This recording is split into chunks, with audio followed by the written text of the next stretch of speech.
Today marks the conclusion of President Yoon Suk Yeol's impeachment hearing. Closing arguments from both the National Assembly's impeachment panel and President Yoon's legal team are currently taking place. Chair of the Legislation and Judiciary Committee Jung Chung-rae and President Yoon himself will take the floor.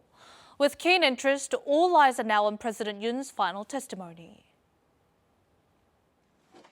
President Yoon Suk Yeol's impeachment trial will conclude with the 11th hearing, which started at 2 p.m. Tuesday.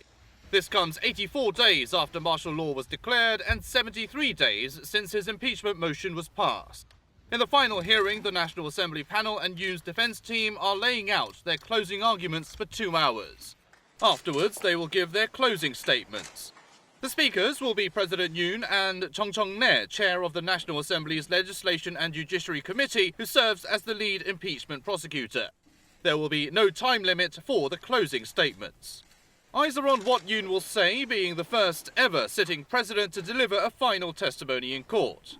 He is known to have prepared a handwritten statement in discussion with his legal team. He is expected to assert the emergency martial law was inevitable and justified. Meanwhile, the Assembly panel is focused on stressing that declaring martial law was unconstitutional and unlawful.